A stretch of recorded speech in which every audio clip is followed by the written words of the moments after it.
जय श्री राम। आप सब में से परमात्मा को मेरा नमन।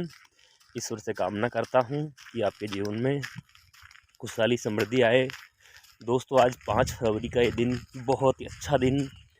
कल थोड़ी बरसात होने के कारण आज बहुत अच्छी फीलिंग आ रही है। देखिए, पक्षियों की आवाज़ आप सुन पा रहे होंगे।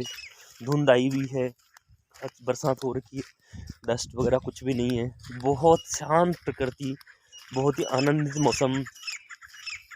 सच में जब बाहर घूमने जाते हैं तो मौसम का आनंद वाकई में लिया जा सकता है। आप पक्षियों की आवाज़ आप सुन पा रहे होंगे, बहुत ही अच्छा लगता है।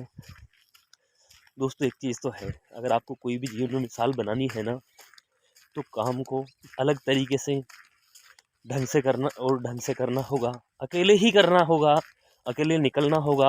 अगर आपको किसी काम को ढंग से करके उसमें मिसाल बनानी है तो कहीं ना कहीं बहुत ही ज़्यादा मेहनत करने की ज़रूरत पड़ेगी। दोस्तों, आज हम इस वास्तु की सीरीज़ में एक और नए केस को डिस्कस करते हैं।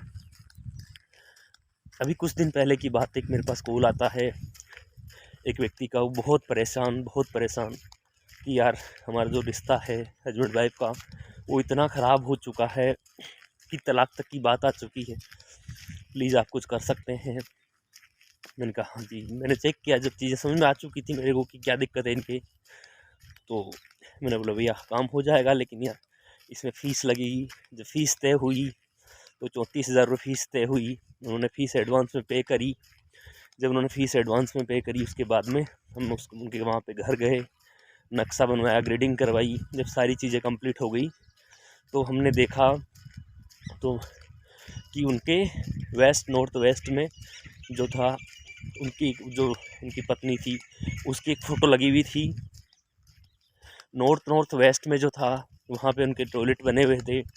साउथ वेस्ट में वो जो थे सो रहे थे, और साउथ वेस्ट में जो था उनके ग्रीन कलर था।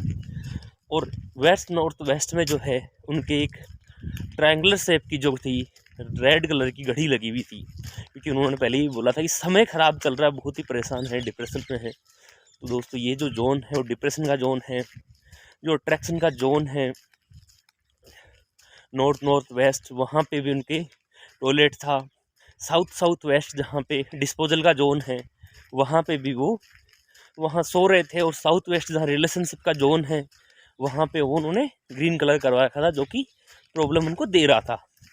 तो इस तरीके से पूरा अगर अनबैलेंस था, सब जगह दिक्कतें थी। अगर हमने फ़ीस ले ही ली थी तो काम करना ही था। दोस्तों, उनके सारे काम करे, कलर वगैरह चेंज करवाए, साउथ वेस्ट में उनको सुलवाया। साउथ वेस्ट में उनका बेड जो था साउथ वेस्ट में शिफ्ट करवाया, उनकी घड़ी उतरवाई। जो टॉयलेट था नॉर्थ वेस्ट में, उसको ट्रीट कर किया। और उनकी जो फ़ोटो थी नॉर्थ वेस्ट, उस फोटो को वहाँ से हटवाया। दोस्तों, एटलीस्ट 1 मंथ बाद में उनका कॉल आता है। वो कहते हैं भैया, ज़िंदगी में बहुत ही अच्छा आनंद हो गया है, ज़िंदगी अच्छे से चल रही है, धन्यवाद, थैंक यू। मैंने कहा बहुत अच्छी बात है। तो दोस्तों, इसी तरीके से काम करता है वास्तु। कई बार हमें पता ही नहीं होता कि हमने कहाँ पे क्या चीज़ ऐसी हो गई है जिससे हमारे साथ प्रॉब्लम और दिक्कत चल रही है। क्योंकि वास्तु दोस्तों होता ही वास्तु यही है। वास्तु शब्द ही वस्तु शब्द से बना है। अगर जो हमने जो घर में वस्तुएं रख रखी है, वो पंच तत्व के हिसाब से अगर बैलेंस नहीं है, उस हिसाब से रखी हुई नहीं है, तो कई बार वो हमें प्रॉब्लम देने लग जाती है। कुछ लोगों को नहीं देती है, क्योंकि कई बार उनकी कुंडली उनको सपोर्ट करती है, तो वो प्रॉब्लम नहीं देती है।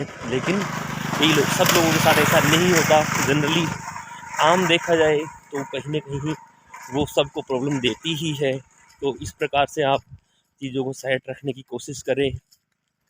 जल, वायु, अग्नि, पृथ्वी और आकाश, इन 5 तत्वों के हिसाब से ही चीज़ों को घर में सेट करने की कोशिश करें, ताकि आपकी ज़िंदगी अच्छे से चलती रहे। धन्यवाद, thank you, have a nice day.